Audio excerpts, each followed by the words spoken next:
배우게 되기 때문이니라. 주의 입의 법이 내게는 수천의 금과 은보다 낫나이다. 아멘. 시편 119편은 8절씩 이렇게 구분되어 있습니다. 오늘 이 말씀을 가지고 잠시 설교하기 전에 기도하겠습니다. 은혜로우시고 자비로우시며 늘 저희들에게 하나님의 방법대로 선대해 주시는 아버지 하나님 감사를 드립니다. 예수 그리스도의 보혈로 구원받은 사랑하는 성도들, 오늘 이 귀한 아침 주님께서 원근 각처에 불러주셔서 하나님의 말씀을 들을 수 있는 귀한 시간 허락해 주시고 하나님께 드리는 최상의 순종으로 영과 진리 가운데 경배드릴 수 있도록 인도하심을 감사합니다. 우리는 주님을 섬기는 동안 우리가 예기치 못하는 어려움과 고난과 역경들이 있습니다. 아직 그러한 경험이 없었다 할지라도 우리 인생에서는 그런 일은 필연적으로 있을 것입니다. 우리가 주님을 섬기는 동안 그 어려움들을 어떻게 이겨내야 되고 그 어려움들의 의미가 무엇인지 오늘 말씀을 통해서 알고자 합니다. 주님께서 이 말씀을 깊이를 모든 성도들이 마음판에 잘 새겨질 수 있도록 인도하여 주시고 자신에게 어려움이 있다 한다면 오늘 말씀을 통해 위로를 받고 힘을 얻을 수 있도록 주님께서 역사해 주시옵소서. 이 말씀을 온전히 제가 바로 전달할 수 있도록 성령님께서 능력 허락해 주시길 원합니다. 이 시간과 장소와 이 모든 것을 마귀가 틈타지 못하도록 주님께서 막아주시고 관장해 주십시오. 주 예수 그리스도 이름으로 기도드렸습니다. 아멘. 오늘 말씀 제목은 고난의 유익이라는 제목으로 설교하고자 합니다. 고난의 유익입니다. 부제목을 붙인다면 71절 말씀대로 고난이 내게 쫓아오니, 고난이 내게 쫓아오니라는 제목으로도 할 수 있겠죠. 하나님께서는 6,000년 전에 인류 최초의 사람 아담과 이브를 창조하셨습니다. 여러분, 아담과 이브는 일하지 않고도 하나님께서 만든 모든 창조물을 다 먹을 수 있습니다. 에덴 동산의 모든 통치권을 부여받았습니다. 그들은 땅을 갈지 않아도 음식들을 먹을 수 있고 소산을 먹을 수 있어요. 그리고 그들은 영원히 죽지 않도록 살게 되어 있습니다. 왜냐하면 그들에게는 무균 상태로 하나님께 만드셨어요. 한마디로 죄 없는 상태로 지으셨습니다. 그런데 하나님께서 동산 중앙에 있는 선과 악이 알게 하는 지식의 나무의 열매를 먹지 말라고 하셨죠. 그거는 그들에게 주신 테스트였죠. 그들은 사탄의 유혹에 넘어가서 결국 하나님께서 먹지 말라고 한 그 열매를, 금지된 열매를 먹음으로써 죄를 짓게 됩니다. 아담과 이브는 죄를 짓고 그들에게는 죽음이 임하게 되었습니다. 그래서 창세기 5장 5절에 다섯은 죽음을 의미하죠. 아담이 죽습니다. 이브도 죽죠. 모든 후손들이 계속 전파되지만 결국 그 후손들도 죄악 가운데 아래 죽게 됩니다. 그래서 그들은 땀 흘리지 않고는 양식을 먹을 수 없게 되었습니다. 우리가 이제 창세기 3장 15절 이후에 보면은 여자에게 말씀하시기를 내가 너의 고통과 너의 임신을 크게 누리니 내가 고통 가운데 자식을 얻을 것이라 나왔죠. 남자에게는 너의 전생에 동안 고통 중에서 그 소산을 먹으리라. 가시나무 엉겅퀴를 낼 것이라. 그래서 인간은 땀을 흘려야만이 먹을 수 있습니다. 창세기 3장 이후에 15절 이후에 인간에게 내려진 하나님의 철칙은 고통 없이는 얻지 못한다는 것을 인간에게 주셨습니다. No pain, no gain. 십자가 없이는 영광이 없다. 우리 주님께서 창세기 3장 15절에서 그렇게 원칙을 말씀하시고 주님께서도 그 원칙을 어기지 않으셨어요. 주님께서도 십자가 없이는 영광이 없다. 십자가는 초림이고 영광은 재림이죠. 결국은 no cross, no crown. 저 개인적으로는 가장 좋아하는 격언, 하나님 말씀입니다. 십자가 없이는 고통이 없고 영광이 없다는 것이죠. 이것은 지금도 유효합니다. 그러나 하나님을 마음에 두기를 싫어하는 사람은 인간은 노력하지 않고 얻으려고 하고 있습니다. 그게 바로 죄예요. 노력하지 않고 얻으려고 하는 것이 바로 죄입니다. 보이스피싱, 강도, 강탈, 도둑 모두 다 노력하지 않는 것. 그래서 그리스도인은 도박하지 않아요. 사행성이라든지 그런 걸 게임도 하지 않고 사실 복권도 하지 않지요. 고통 없이 얻으려고 하는 것은 하나님께서 만든 철칙을 역행하는 것입니다. 일하지 않고 먹기를 원하고 고통 없이 얻으려고 하는 것은 악한 품성에서 나온 것입니다. 예. 그러므로 건강하고 일할 수 있는데 게을러서 일을 하지 않는 노숙자들이라든지 그런 사람에게는 구걸을 해서는 그 구걸을 받아줘서는 안 된다고 보는 것입니다. 저도 처음에는 그래도 목사니까 그리스도인이니까 교회니까 오면 이렇게 옛날엔 줬었어요, 사실은. 근데 가만히 보면 그거 가지고 술 사 먹더라고요. 전혀 죄짓게 하는 것이. 구제의 명목으로 돈을 주면 그 돈으로 죄를 짓게 만드는 것입니다. 때로는 또 젊은 사람들이 와가지고 젊은 사람이 와서 나도 옛날에 교회 다녔다고 와서 결국 결론은 하룻밤 재워달라든지 돈을 좀 꺼달라든지 그건 믿을 수가 없는 것이죠. 그 사람에 필요한 것은 사실 먼저 복음이죠. 돈이 아니라 복음이었습니다. 하나님의 자비와 사랑은 언제나 하나님께서는 성경의 범위 내에서만 정하신 이치대로 우리 그리스도인이 실행해야 한다는 것입니다. 그리스도인은 주님을 섬기는 생애 동안 참으로 많은 예기치 못한 고난과 역경들이 여러분 삶의 굽이굽이 숨겨져 있습니다. 단 10분, 1시간 아니면 내일 한 달 이후의 일들을 우리는 알 수 없습니다. 그래서 우리는 그런 예기치 못한 고난과 어려움을 어떻게 대처해야 될지 우리는 성경을 통해서 그래서 미리 우리는 볼 수 있어요. 이런 귀한 말씀이 오늘 말씀이 없다고 한다면 왜 나에게 고난이 오는 것인가, 또 고난은 나에게 어떤 의미가 있는 것인가 우리가 미리 짚어볼 수 있는 것입니다. 여러분, 금과 보물들은 길거리에서 쉽게 발견됩니까? 발견되지 않죠? 금은 보화는 어디에서 여러분 찾아볼 수 있습니까? 주의 이름은 보석상가가 있지만 거기 찾아볼 수 있지만 사실 그것들은 원래 원천이 있죠. 깊은 광맥을 찾아서 파고 거기서 걸러내서 얻어지는 것이 그런 금과 은과 보석들입니다. 흙을 파고 바위를 깨뜨리고 어둠을 뚫고 지나가야만이 광맥을 발견할 수 있는 것입니다. 인생에 있어서의 보화는 깊은 곳에 있는데 그 깊은 곳은 뭐냐면 그 고난의 터널이라는 것이죠. 그 고난의 터널 안에 하나님께서 우리 그리스도인에게 주시는 깊은 진리들이 있다는 것입니다. 그래서 이 시편에 보면은 그 상당히 깊은 주님과의 묵상하는 부분, 깊은 진리들이 시편에 많이 담겨져 있습니다. 여러분, 고난이라는 부분을 한번 검색해 보시면 가장 많이 어디에서 검색이 될까요? 사도 바울 서신서는 신약 성경이지만 구약 성경에는 바로 시편입니다. 성경 전체를 보면 시편은 정말 어떤 고난의 장이라고 할 수도 있어요. 고난과 기쁨과 찬양이라는 말이 가장 많은 부분이 시편입니다. 가장 많이 고난을 당하는 사람, 나는 고난당하고 있다면 시편을 가셔야 되고 나는 주님을 찬양하겠다는 시편을 가야 됩니다. 인류 역사를 보면 제국이든 민족이든 개인을 보면 모든 삶의 교훈은 항상 우리는 그 고난을 통해서 얻을 수 있습니다. 어떤 소개자는 인간의 고난에 대해서 이렇게 말했습니다. 평안할 때는 인간은 하나님께서 양심을 통해 속삭이시는 소리를 잘 듣지 못한다.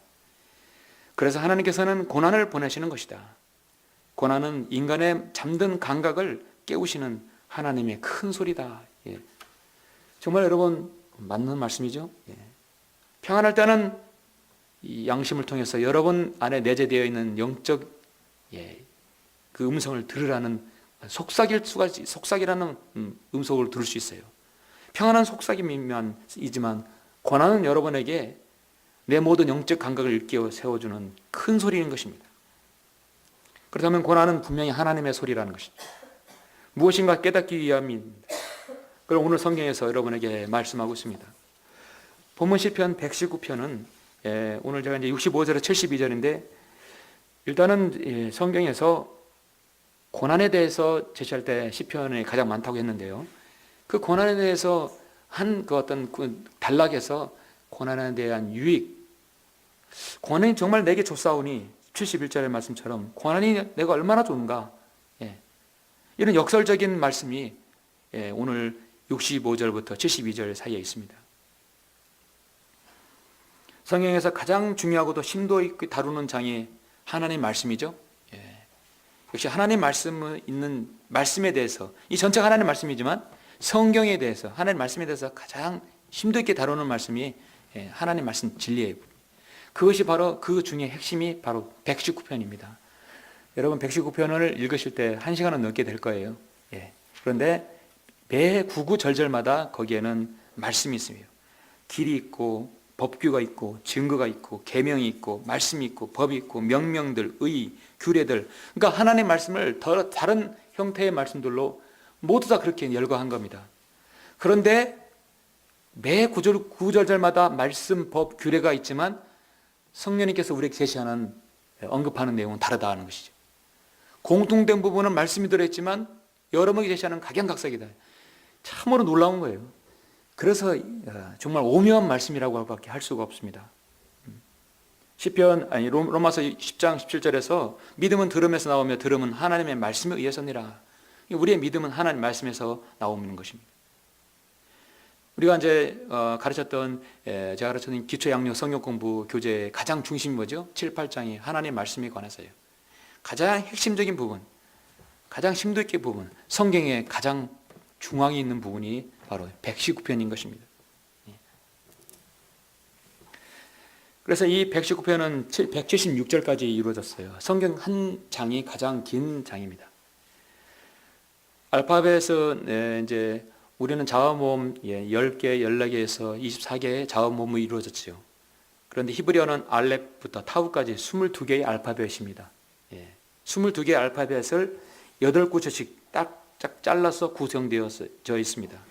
성령님께서 정확하게 의도대로 한 알파벳에 8구절씩 딱딱 나눠졌어요. 그러면 22개 알파벳에다가 8구절이니까 176절이 되죠. 이거는 성령님의 성경의 저자의 성령님의 의도가 아니면 이렇게 기록될 수 없는 것입니다. 자연적으로 할 수가 없어요. 다윗이 얼마나 그러면 결국은 성령님의 인도를 받아서 영감으로 기록했는지를 우리는 알 수 있죠. 우리나라는 응급 상황이 119죠. 미국은 911입니다. 아플 때나 어디나 무슨 사고가 나면 가장 급한 것이 119예요. 119를 눌러야 5분 내에 10분 내에 여러분 원하는 곳에 어려움을 도움받을 수 있어요. 여러분 삶의 가운데서 가장 어려움 당할 때, 힘들 때, 하나님께 SOS를 칠 때 여러분 119를 치세요. 결국은 하나님 말씀 119장에 다 들어있다는 것이죠. 우리가 가장 급하고 어려울 때, 고난당할 때가 바로 또 119편을 쳐야 합니다. 119편 오늘 본 말씀 65절부터 72절. 또 참고로 더 말씀드리면 한 번 더 넘어가서 그 요도 다음 카프, 그래서 82절부터 88절입니다.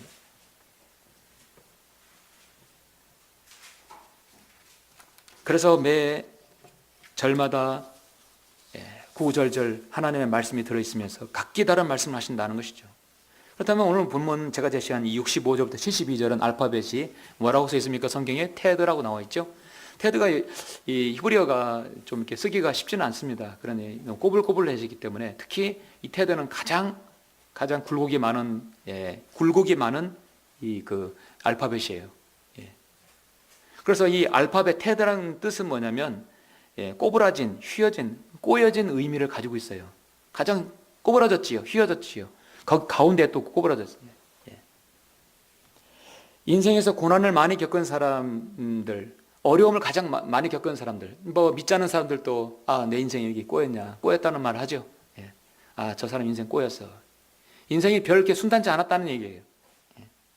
사실 모든 사람은 이 땅에 태어나면서 인생이 꼬이게 돼 있어요. 욥기서 5장 6절에서 역경은 티끌에서 나오는 것이 아니요 고생도 땅에서 생겨난 것이 아니지만 불티가 이로 날아가는 것 같이 사람은 고생하려고 태어나느니라. 우리 모든 사람은 고생하러 태어났어요. 우리 인생은 꼬여 있습니다. 죄 가운데 더 꼬여졌어요. 그래서 죽으면 영원히 지옥에서 멸망을 당할 수밖에 없는 그런 인생들이었습니다. 그 꼬인 인생을 우리 주님 예수님을 만나서 우리는 하나씩 펴지게 되는 것입니다.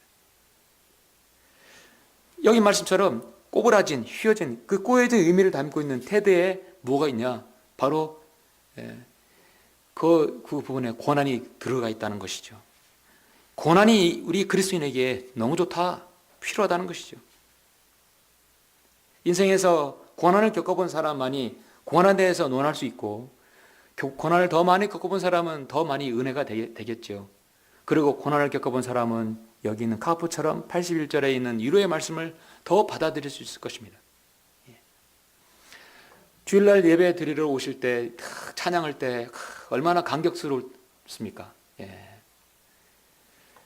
때로는 남편이 안 오고 아내가 안 오고 자식이 안 오고 자식은 또 부모가 안 왔을 때 나 홀로만 이 진리를 깨닫고 찬양하는 때 여러분 그때는 더 남다른 감회가 있을 것이에요. 전 나름대로 저도 옛날에 과거에 교회를 서울에서 신학 공부할 때 다닐 때 보면 찬양을 할 때 막 눈물이 앞을 가렸어요. 예. 그럼 어려운 가운데서도 주님을 섬기다 보면 더 은혜를 주시는 것 같아요. 예. 저는 고난이라는 글자를 조금은 알 것 같아요. 다윗에 비하면 사도 바울에 비하면 어린 반푼어치도 없죠. 여러분도 고난을 조금 더 아시겠죠? 예. 눈물 젖은 빵을 먹어본 사람이 그 빵의 맛을 알 수 있듯이 말이죠. 시편 기자 오늘 다윗은 충분히 그럴 자격이 있어요. 왜냐하면 사울로부터 도망자의 생활을 자그마치 16년 이상을 했기 때문에 그 소년의 생활을 동안에 청년의 생활 동안 고난을 겪은 다윗의 농축된 시인 것입니다. 그가 하나님 말씀을 얼마나 사랑했고 하나님 말씀을 얼마나 존중했는지 우리는 알 수 있습니다. 인간을 창조하신 하나님께서는 인간을 다루시는데 최고의 전문가입니다. 인간을 다루는 또 하나의 전문가가 있어요. 바로 사탄입니다. 사탄은 어떤 데 전문가냐면 여러분을 시험에 빠뜨려가지고 고난에 빠뜨려서 완전히 믿음을 잃어버리게 하고 완전히 폐인된 인생을 만들어버리는 것이 사탄의 전문이에요. 그런데 하나님의 전문은 뭐냐면 인간을 고난에 빠뜨려서 폐인되게 만드는 것이라 다시 정련시켜가지고 싹 달구어서 하나님 쓰시기에 적합한 사람으로 만드는 데 전문가라는 얘기죠. 전문의 분야가 다르지요. 그래서 시편은 인간을 다루고 고난을 다루는데 최고의 말씀이라고 저는 감히 말씀드리고 싶습니다. 예수님 믿음은 만사 형통입니다. 그리스도인이 되면 마귀가 더 이상 공격하지 않습니다. 고난은 예수님 잘 못 믿었을 때 나타나는 것입니다. 잘 입고 잘 먹고 잘 사는 것이야말로 축복입니다. 그것은 바로 좋은 교회 다니는 증거입니다. 어디서 많이 듣던 말 같죠? 긍정적 사고방식이. 미국엔 조엘 오스틴이 있지만 한국에는 조용기 목사가 있어요. 오늘날 은사주의 순복음식 종교는 바로 고난은 그리스도인과 관계가 없다고 말하지만 실질적으로 사도 바울은 고난을 얼마나 많이 당했습니까? 고난이라는 것은 그리스도의 생애에서 심오한 주제임이 틀림없습니다. 그렇다면 우리가 고난의 유익이 대체 어떤 유익이 있길래 성경은 그렇게 말씀하시는가? 오늘 본문을 통해서 이 테드 65절부터 72절을 통해서 고난의 유익을 여기서 세 가지 측면에서 말씀하고 있습니다. 이 한 단락에서 농축된 세 가지를 제시하는 것이 참 드문데요. 귀한 말씀이라고 봅니다. 고난의 유익, 고난을 통해서 우리는 어떤 것을 얻을 수 있는가? 유익이 있다. 첫 번째는 고난의 때 피로를 하나님의 공급하심으로 얻는다는 것이죠. 하나님의 공급하심으로 그 피로를 얻을 수 있다. 언제? 고난의 때 얻을 수 있다는 것이죠. 먼저 여러분 65절부터 68절 세 절을 보시겠습니다. 오 주여 주께서는 주의 말씀대로 주의 종을 선대하셨나이다. 선대하셨다. 선하게 인도하셨다 하는 것이죠. 나에게 선한 판단과 지식을 가르치소서. 이는 내가 주의 계명들을 믿었음이니이다.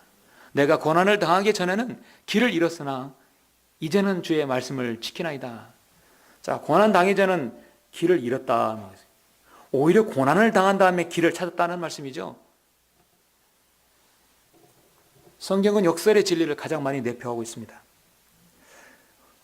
여러분 가만히 조심스럽게 내 인생의 뒤편 또 뒷면을 한번 지나간 것을 마치 주마간산처럼 싹 훑어보시면 고난은 어떻습니까? 또 여러분 지금 고난의 시간을 보내고 있습니까? 고난의 시간은 내가 주님과 교제할 수 있는 최상의 통로입니다. 이 일이 왜 일어났을까? 이 일을 통해서 주님께서 무엇을 나에게 말씀하시는 것일까? 예기치 못한 어떤 일이 일어나면 주님 이게 무슨 뜻입니까? 고난의 때는 주님으로부터 말씀을 공급받을 수 있는 최상의 조건입니다. 고난의 장소는 주님께 최상으로 순종할 수 있는 기반입니다. 나에게 고난을 주시는 당사자는 나를 연단시키려고 보낸 하나님의 사람이라 생각하는 것입니다. 고난은 나에게 무엇인가를 주시려는 하나님의 통로이다. 하나님의 통로가 바로 고난의 통로다. 시편 37편을 잠깐 보시겠습니까, 여러분?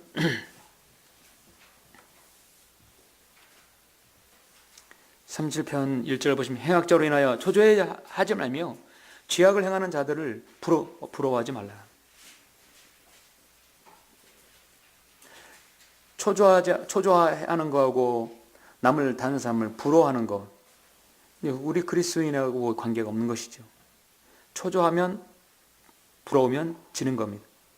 이는 그들이 풀같이 곧 베어질 것이며 푸른 나물같이 말라질 것입니다. 주를 신뢰하고 선을 행하라. 그리하면 내가 땅에 거할 것이요 진실로 그가 너를 먹이시리라. 또 주를 기뻐하라. 그리하면 그가 내 마음의 소원들을 내게 주시리라. 너의 길을 주께 맡기고 또 그를 신뢰하라. 자, 어려움을 인하여서 초조해하며 또 잘되는 사람들을 행악자로 인하여서 그걸 부러워한다는 것은 마귀가 가장 요구하는, 생각하는 것이에요. 가장 원하는 것입니다. 그럴 때일수록 너의 길을 주께 맡기고 그를 신뢰하라. 그러면 내 마음의 소원들을 주님께 주신다고 말씀하고 있습니다. 그래서 고난은 때는요, 여러분의 필요가 무엇인 진실로 필요한지를, 무엇이 필요한지를 알게 해주십니다. 고난을 통해서 내가 하나님 말씀에 더 가까워질 수 있는 것이죠. 고난을 통해서 더 기도할 수 있고, 고난을 통해서 더 주님과 교제할 수 있는 것이죠. 여러분은 어떤 것이 가장 가까워졌습니까? 어려움을 당할 때 여러분에게 있어서 무엇이 가장 얻어진 것이 무엇이었습니까? 시편은 여기 67절에서 고난을 당하기 전에는 길을 잃었다고 말씀하고 있어요. 고난을 당한 다음에 이 길이 아니었구나라는 걸 알았다는 것입니다. 하나님께서는 그것을 결국은 문제를 통해서, 고난을 통해서 나에게 새로운 방향을 제시하심을 알 수 있습니다. 하나님께서는 이 길이 아니고 저 길이라는 것을 알 수 있게 해주십니다. 하나님께서는 이 문제를 통해서 내가 어떻게 평가하고 판단하느냐 주님께서 보신다는 것이죠. 그래서 하나님께서 필요한 것을 우리에게 도우시기 위함이고 공급해 주시기 위함이라는 것입니다. 베드로전서 4장 11절에 보면 만일 누가 말하려거든 하나님의 말씀처럼 말하고 또 누가 섬기려거든 하나님께서 공급하시는 능력으로 하는 것처럼 하라. 이는 모든 일에 예수 그리스도로 말미암아 하나님께서 영광을 받으시게 하려 함이니 그분께 찬양과 권세가 영원토록 있느니라. 아멘. 자, 하나님께서 무엇인가 공급해 주시기 위해서 권한을 주신다고 했는데요. 자, 하나님께서, 보이지 않는 하나님께서 어떻게 주시는가? 바로 여러분, 우리 그리스도인, 성도, 또 다른 하나님께서 보낸 사람을 통해서 필요한 것을 알려주시고 채워주신다는 것입니다. 그럼 우리가 하나님을 섬긴다는 것은 하나님께서 공급하신 능력으로 하는 것처럼 하라는 거죠. 결국 내가 하나님께 드리고 봉사하고 선을 베풀고 무엇을 한다 할지라도 이것은 내가 잘나서 내가 잘해서 하는 것이 아니라 하나님께서 나를 통해 공급해 주셨기 때문에 다시 내가 하나님 사람들, 성도를 다시 내가 베푼다고 생각하시는 겁니다. 그렇게 해서 하나님께서는 또 그 사람에게 베풀 수 있도록 또 능력을 주세요. 주는 사람은 계속 주게 만드는 것이에요. 그게 하나님의 방법입니다. 그리고 우리는 받는 데 인색하지 말고 주는 데 인색해야 되는 사람이 되는 겁니다. 결국은 하나님께서 나를 통해 공급해 주시는 것이죠. 어려움 당할 때 가장 필요한 것이 여러분에게 무엇입니까? 역시 제가 볼 때는 어려움 당할 때 여러분에게 가장 필요한 것은 역시 하나님 말씀이에요. 하나님 말씀에 더 집중하라고, 주님과 더 깊은 교제를 하라고 주님께서 권한을 주시는 것이구나. 그래서 권한은 나에게 선한 판단과 지식을 주신다고 여기 66절에서 말씀하고 있습니다. 그것이 하나님께서 나에게 주시는 가장 최고의 선대입니다. 베드로전서 2장에서도 사도 베드로는 우리 주님을 통해서 이렇게 말씀하셨죠. 이를 위하여 너희가 부르심을 받았으니 그리스도도 우리를 위하여 고난을 받으시고 우리에게 한 본을 남겨놓으시어 너희로 그의 발자취를 따르게 하셨느니라. 주님께서 고난을 먼저 본을 남겨놓으셨다 말씀하고 있습니다. 우리가 주님의 발자취를 따르는 것은 당연한 것이죠. 주님께서 고난을 통해서 주님은 주님의 사랑하는 제자 11명을 얻었고 그 11명의 제자를 통해서 유럽과 아시아로 복음이 전파되게 되었죠. 고난을 통해서 얻어지는 것은 분명히 있다는 것입니다. 두 번째, 고난의 유익이 무엇인가? 어떤 것을 얻을 수 있습니까? 두 번째는 고난의 때를 통하여 열매를 얻게 하기 위해서입니다. 그래서 여러분, 하나님께서 공급하시는 것이 있고요, 그 고난을 통해서 열매를 맺게 하시는 것이 있다는 것이죠. 자, 하나님께서 여러분에게 열매를 주시지 않고요, 여러분이 주시는 것은 그걸 잘 가꾸고 이루어서 열매를 맺게 해주시는 겁니다. 하나님께서는 절대로 노력하지 않고 고통 없이 땀 흘려서 여러분에게 열매를 주지 않습니다. 이룩해야 되고 그걸 열매를 일구는 것은 우리의 몫입니다. 그래서 때로는 고난을 통해서 열매를 맺게 해주신다는 것이죠. 한마디로 열매는 무엇입니까? 성도의 간증을 드러내게 하기 위함이다. 여러분, 69절부터 70절 한번 보시죠. 69절 70절, 교만한 자가 나를 대적하여 거짓말을 날조하였으나 나는 전심으로 주의 법규들을 지키리이다. 그들의 마음은 지방처럼 기름졌으나 나는 주의 법을 즐거워하나이다. 자, 여러분, 여기서 69절 70절에서 의미 있는 말씀이 내가 주의 법규를 지키겠다. 교만한 자가 나를 대적하고 날조하고 그렇게 비방을 했을지라도 나는 주님의 말씀을 지키겠다는 자신의 의지가 여기 있어요. 결연한 의지가 있어요. 7절에 보면 그들의 마음은 지방처럼 기름졌으나 나는 주의 법을 즐거워하나이다. 지방처럼 기름졌다는 게 무언가 풍요로움으로 인하여서 타락했다는 것이죠. 그러나 나는 주의 법을 즐거워하나이다. 내가 하나님 말씀을 떠나지 않겠다는 의지를 보여주는 것입니다. 고난이 있다 하더라도 하나님 말씀에서 멀어지지 않겠다는 것이죠. 이 고난으로 주님께 영광을 돌리고 성도들에게 간증거리가 될 수 있기를 원합니다. 최상의 기도입니다. 자신이 고난을 헤쳐나가라는 그 의지가 분명히 있어야 합니다. 우리 그리스도인에게 어려움이 있는 것은 내 본인의 실수와 과오로 인한 것도 있어요. 내가 그때 실수와 과오로 인한 것이 있을 수 있습니다. 또 마귀가 그 사람을, 그 성도를 어려움에 처하게 해서 믿음을 완전히 파괴하라는 의도도 있습니다. 또 고난은 하나님께서 순수하게 나의 믿음을 연단시켜서 더 좋은 열매를 맺게 해주시려고 주시는 것이 있습니다. 그래서 우리는 고난이 있다면 그것은 한번 이 세 가지 중에 어떤 것인가를 먼저 잘 의도를 봐야 되겠죠. 자, 몸이 안 좋아서 불편을 겪게 되면 마귀가 줄 수 있는 것이 있고 하나님께 주시는 것이 있고 본인의 실수와 관리를 잘못해서 할 수도 있겠죠. 그건 우리가 잘 판단해야 할 것입니다. 우리 몸은 하나님의 성전이에요. 왜냐하면 내 안에 성령님께서 좌정하고 계시기 때문에 우리 몸은 거룩한 성전이에요. 그 성전을 잘 관리하는 것은 우리의 몫입니다.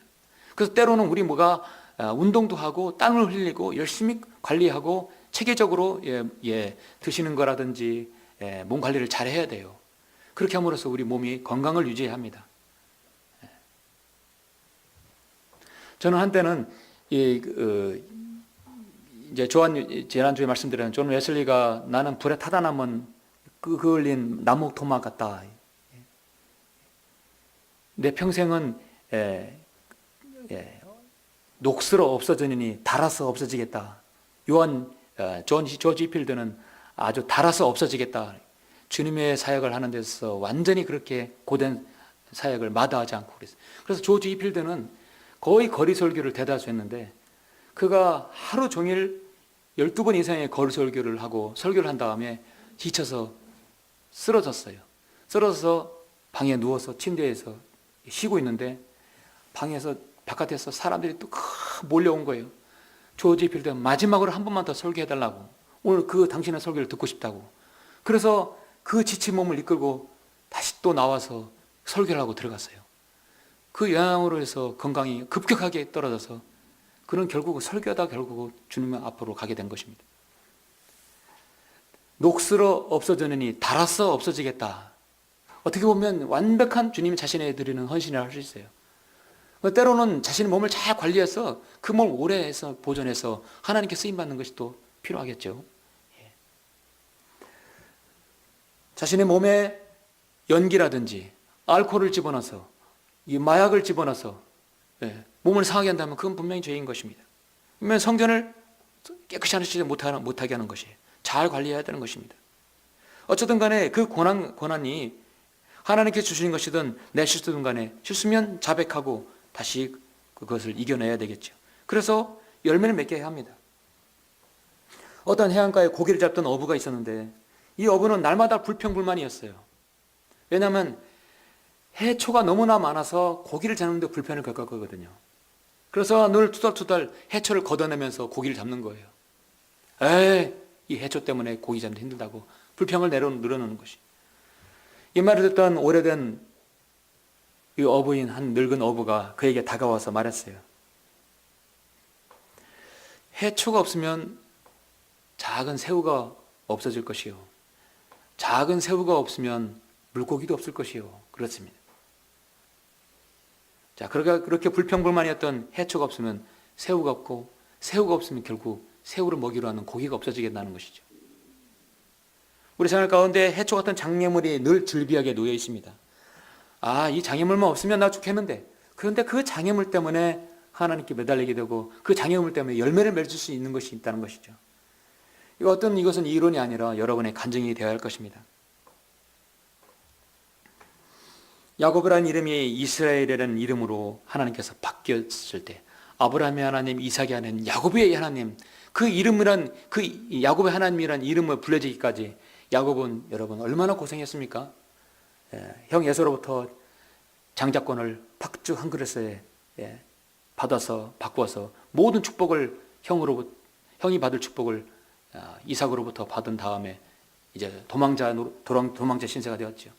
그때부터 성경에서 가장 많이 돌아다니며 순례길을 행한 사람은 바로 야곱이었습니다. 야곱이 모든 것을 그 순례길을 한 다음에 자신이 말하는 것이 일어나서 이제 베델로 올라가자. 왜냐하면 베델이 처음으로 돌베개를 베고 하나님을 만났던 그곳으로 돌아가자는 것이죠. 성경에서 고난이라는 첫 번째 단어가 바로 이 창세기 35장에서 처음 나옵니다. 그래서 어떤 용어가 처음 나오는 단어가 어디 있는가 중요한 시점이에요. 야곱은 정말 고난을 받은 사람들이에요. 고난을 많이 겪은 사람이었어요. 그래서 일어나서 베델로 올라가자. 나의 고난의 날에 내게 응답하시고 내게 갔던 길에서 나와 동행하셨던 하나님께 내가 거기서 제단을 쌓으리라. 그래서 여러분 고난의 때 하나님께서 함께 하셨던 그것을 기억한다면 여러분 열매를 맺을 수 있습니다.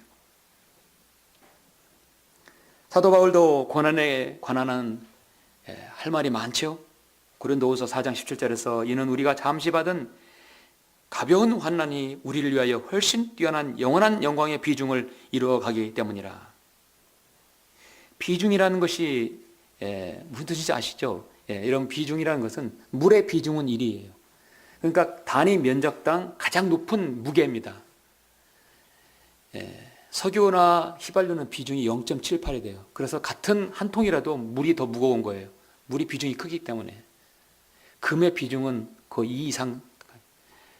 염산이나 황산 같은 경우는 물의 비중은 훨씬 높아요. 1.5 이상이에요.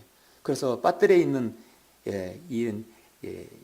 염산 같은 것, 그 다음에 염화, 칼슘 같은 것, 그래서 소금이 무거운 겁니다. 소금물이 비중 1이 넘으니까요. 성경에서 고난이 비중이 크다는 것이에요. 같은 크기라도 고난은 훨씬 무게가 있다는 것이에요. 그래서 성경은 우리가 잠시 받은 가벼운 그 환난 고난이라는 것은 우리를 위해 훨씬 영원한 영광의 비중이 훨씬 크다는 것입니다. 주님을 위해 당하는 그 고난은 훨씬 무게감이 있다는 거예요. 우리가 바라보는 것은 보이는 것들이 아니요, 보이지 않는 것들이라. 이는 보이는 것들은 잠깐뿐이지만 보이지 않는 것들은 영원하다고 성경은 말씀하고 있습니다. 그래서 여러분이 가지고 있는 고난은 하나님께서 여러분을 아주 비중 있게 다룬다는 것입니다. 자, 고난의 유익은 또 무엇입니까? 고난을 위해 우리는 어떤 것을 얻을 수 있을까요? 세 번째는 고난으로 나를 연단시키고 숙성시킨다는 것입니다. 여러분, 숙성이라는 말은 참 오면 단어예요. 숙성이라는 말은 거꾸로 뭐죠? 성숙이죠. 성숙한 사람은, 성숙한 성도는 숙성된 성도이다. 어떤 때 숙성이냐? 먼저 연단을 시켜야 된다는 것이죠. 여러분 71절, 72절에서 보시면 내가 고난을 당한 것이 내게 좋사오니, 고난을 당한 것이 좋사오니, 이미 고난을 당했어요. 그리고 주님의 선한 판단과 지식과 옳은 길이 무엇인지를 알았어요. 고난당하고 그 고난을 겪어본 사람은 얼마나 그 고난을 통해서 내가 많이 배웠는지를 여러분 알 것입니다. 내가 고난을 당한 것이 저에게 좋사오니 왜 좋으냐? 이는 내가 주의 규례들을 배우게 되기 때문이니다. 아멘. 예. 주의 입의 법이 내게는 수천의 금과 은보다 낫나이다. 어쩌면 이 한 절 한 절이 하나님의 말씀이 들어가면서도 귀한 말씀을 주실까요? 여러분 다른 부분 이제 시간 내실 때 다른 알파벳도 꼭 보십시오. 정말 시편 119편은 그래서 주님께서 주시는 말씀에 관한 종합 선물이에요. 견디기 어려운 시험을 당하신 적이 여러 번 있으시죠? 예기치 못한 갑작스러운 고난을 당할 때가 있습니다. 사탄은 절대로 여러분의 고난을 연단시키기 위해서 그러거든요. 그 고난으로 해서 완전히 포기하기를 원하는 것이에요. 야고보서 1장 13절에 누구든지 시험을 받을 때 나는 하나님께 시험을 받는다고 말하지 말지니 하나님께서는 악으로 시험을 당하지 아니하시고 또 그분 자신이 아무도 시험하지 않으시기 때문이라. 절대 악으로 시험하지 않으신다. 악으로 시험하는 것은 바로 사탄입니다. 마귀인 것입니다. 결국은 시험은 하나님께서 여러분을 성숙하고 숙성된 그리스도인으로 만들려고 하는 것입니다. 과일도 그렇고 음식도 여러분 숙성이 되면 훨씬 더 깊이가 있어요. 맛이 있게 되죠. 영양가 높게 됩니다. 시련을 겪고 자란 사람과 시련을 겪지 않고 자란 사람은 표정과 말투와 생각과 가치관이 다릅니다. 다른 성도와 교제할 때 그 성도가 얘기하고 그 어려움을 당할 때 동병상련의 마음으로 이해하고 듣는 것이죠. 하나를 얘기하면 둘을 셋을 장단을 맞출 수 있는 것이죠. 우리는 그러한 경험이 없다 하더라도 오늘 말씀을 통해서 고난은 그리스도인에게 유익한 것이다. 아브라함이 본토 친척집을 떠나서 타향살이를 했어요. 아브라함도 그렇게 했어요. 하나님을 떠났어요. 칼데아 우르를 하나님께서 떠나라 했습니다. 하나님께 지시한 땅으로 가라 했을 때 그는 아무런 기약 없이 그거를 실천하지 않았습니까? 믿음 때문에 그런 것이죠. 잠언 27장 21절에서 도가니가 은을 용광로가 금을 연단하듯이 사람은 칭찬으로 연단되느니라. 칭찬으로 연단될 뿐만 아니라 시편 105편 19절에서는 주의 말씀이 임할 때까지 주의 말씀은 그를 연단하여도다. 우리 이 부분 하나만 찾을까요? 여러분 베드로전서 5장 8절 보시죠. 베드로전서 5장 8절 한번 보시면 세상 사람들도 비가 온 뒤에 땅이 굳는다는 말을 쉽게 하죠. 비 올 때는 힘들어도 비 온 다음에 땅이 더 굳어진다는 것은 이치이기 때문입니다. 하나님께 세우신 이치예요. 자연의 이치가 아니라 하나님의 이치입니다. 베드로전서 5장을 8절 10절 보시면 정신을 차리고 깨어있으라. 이는 너희의 대적 마귀가 울부짖는 사자처럼 삼킬 자를 찾아 두루 다니기 때문이라. 사자는 어떤 자를 삼키느냐? 사자는 고난을 당해서 쓰러지는 그런 사람을 찾습니다. 사자는 탁 물면 무조건 집어삼켜요. 그것이 사자의 특성이에요. 삼키는 게 또 이제 뱀이죠. 뱀은 씹지 않고 통째로 삼켜버립니다. 호랑이는 싸울 때 먼저 그 엄청난 그 힘과 앞발톱으로 상대를 가격해서 찢어서 삼키지만 사자는 덜컥 물으면 바로 뜯어서 삼켜버리는 습성이에요. 사탄이 바로 그래요. 우리 주님은 유다의 지파의 사자처럼 또 비유되지만 사탄도 또한 사자로 이렇게 비유되는 것입니다. 자, 믿음 안에 굳게 서서 그를 대적하라. 이는 세상에 있는 너희 형제들도 동일한 고난을 당한 줄을 아미니라. 베드로도 고난에 대해서 할 말이 있을 것이에요. 그도 주님을 섬기면서 얼마나 많은 좌충우돌 고난에 당했어요. 그러나 모든 은혜의 하나님 곧 그리스도 예수로 인하여 그의 영원한 영광으로 우리를 부르신 분께서 너희가 잠깐 고난을 받은 후에 너희를 온전케 하시고 견고케 하시며 힘을 주시고 확고히 하시니라. 결국 고난 후에 온전케 하고 견고케 하고 힘을 주신다고 말씀하고 있습니다. 그럼 좀 앞서서 여러분 고린도후서 12장을 한번 보시면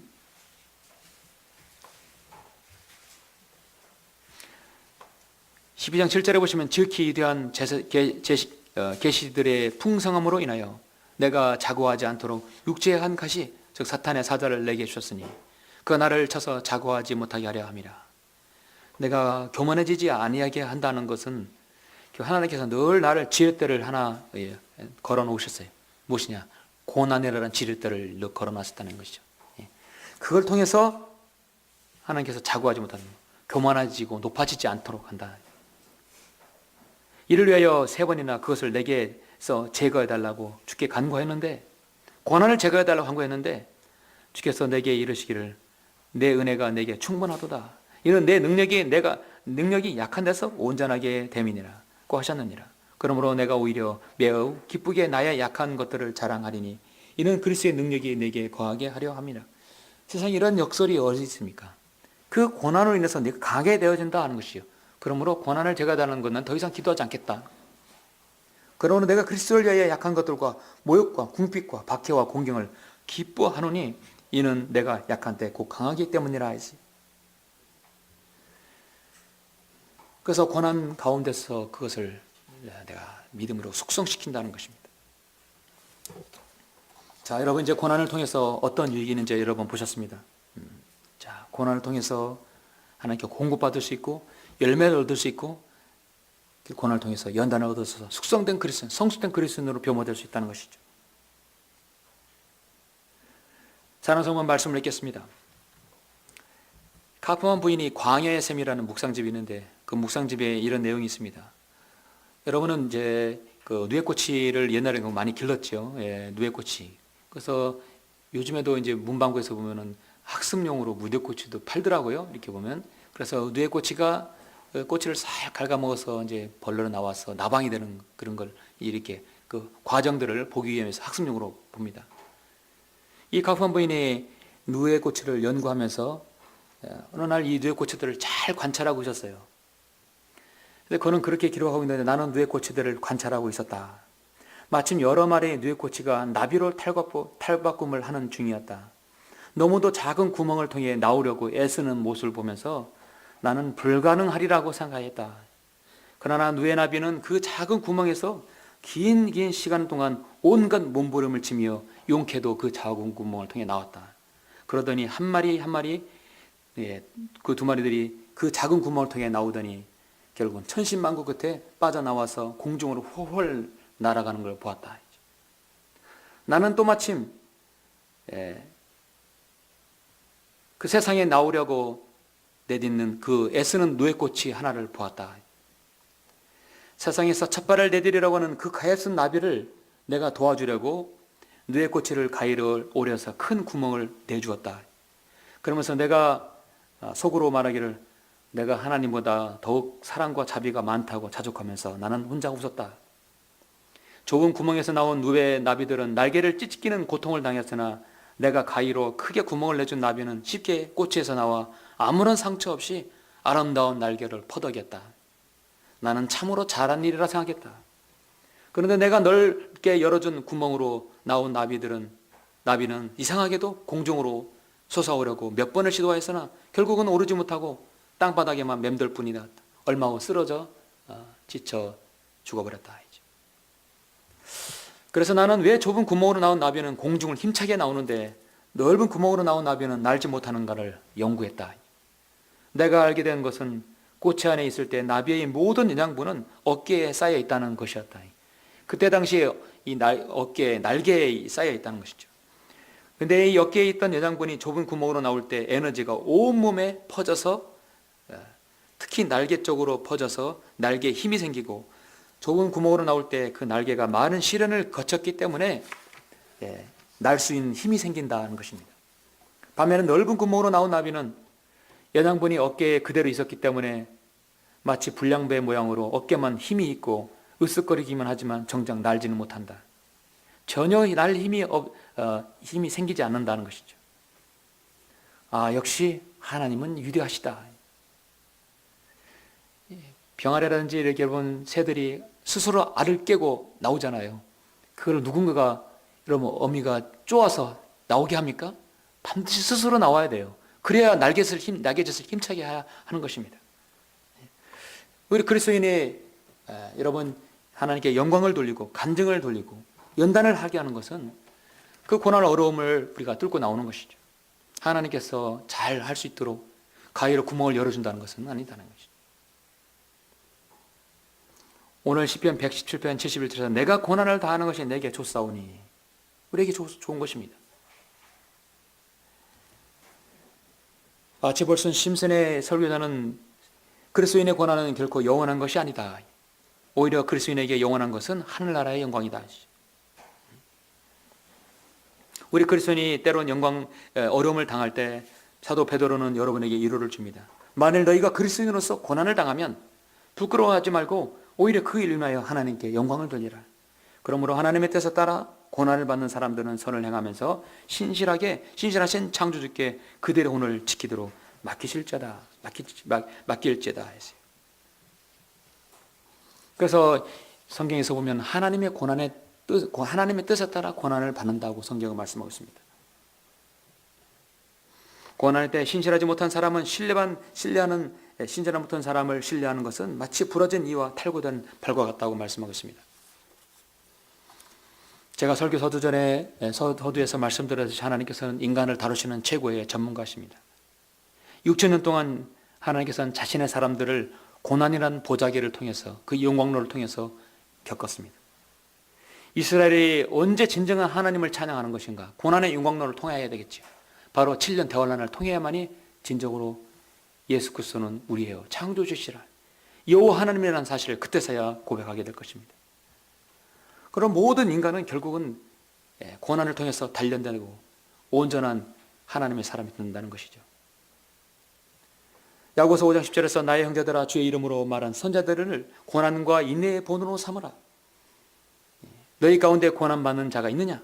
그는 기도할 것이요 즐거워하는 자가 있느냐? 그는 시로 노래할지니라 말씀하고 있습니다. 여러분이 지금 고난이 없다 하더라도, 또 여러분 닥친 고난이 있다 하더라도 그것을 잘 의미해 보시면 앞으로 닥칠 어떤 고난이 있다 하더라도 오늘 말씀을 통해서 보면 고난은 분명히 나에게 무엇인가 유익을 준다. 가장 큰 유익은 고난을 통해서 잃었던 길을 찾았다. 하나님의 말씀과 더 가까워졌고 주님과 교제하는 시간이 되었다는 것이죠. 여러분이 주님을 만날 그 시간, 그때까지 여러분의 어떤 고난이 있다 하더라도 그 모든 고난을 여러분의 유익으로 삼는 귀한 성도들이 되시길 간절히 바랍니다. 기도하시겠습니다. 위대하시고 존귀하신 아버지 하나님 감사드립니다. 저는 오늘 시편 119편을 통하여서 하나님 말씀을, 귀한 말씀을 통하여 고난이 우리에게 어떤 유익을 가져다 주는지 저는 말씀을 드렸습니다. 지금 고난당하고 있는 성도가 있습니까? 고난당하며 주님께 부르짖는 성도가 있습니까? 또 거가의 고난 가운데서 아름다운 간증을 맺은 성도가 있습니까? 지금 고난은 없지만 앞으로 닥칠 고난을 대비해서 오늘 또 이렇게 말씀을 듣는 성도가 있습니까? 그 어떠한 경우도 우리는 인생에서 주님을 만나기 전까지는 주님을 신실하게 섬기고자 한다면 반드시 고난의 터널은 우리가 다 지나가야 할 것입니다. 그러한 성도들이 오늘 이 말씀을 통해 귀한 위로를 받고 힘을 얻고 고난이 우리에게 얼마나 유익을 주는지를 바로 알 수 있도록 주님께서 인도해 주십시오. 진정한 우리의 고난의 이루자는 주님이라는 사실을 알게 해주시길 원합니다. 오늘 말씀을 통해 우리 자신이 주님과 깊이 숙고하는 시간 될 수 있도록 주님께서 역사해 주시길 원하오며 주 예수 그리스도 이름으로 기도드렸습니다. 아멘. 우리 잠깐 반주가 나오는 동안에 말씀을 들으시고 말씀을 숙고하고 묵상하는 시간을 갖겠습니다. 시편 34편 19절에서 보면 의인은 고난이 많으나 주께서는 그 모든 고난으로부터 그를 구해내신다 말씀하셨습니다. 말씀 따라서 사탄은 고난에서 구해내는 것이 아니라 고난에서 완전히 여러분은 쓰러져서 일어나지 못하게 할 것입니다. 고난에 대해서는 창세기부터 요한계시록에 성경 절반에 걸쳐서 폭넓게 제시하고 있습니다. 오늘 시편 119편에서 여러분에게 고난의 의미, 고난의 유익이 여기 있습니다. 그리고 고난에 대해서 여러분에게 유익을 준다고 말씀하고 있습니다. 우리는 잠시 고난을 통해서 어떤 유익을 얻을 수 있는지를 숙고해 봐야 할 것입니다. 그리스도인 고난에는 창조자 하나님, 전능하신 하나님, 엘샤다이, 올마이티, 모든 것을 하고 계시는 전능하신 하나님이 바로 여러분을 지켜보시고 있다는 것입니다. 그 고난의 날에 내가 어떻게 반응하고 무엇을 하나님께 기도하는지를 하나님께서 보십니다. 정말 이 고난이 여러분이 있다면 성숙한 그리스도인으로서 주님을 선시길 바랍니다.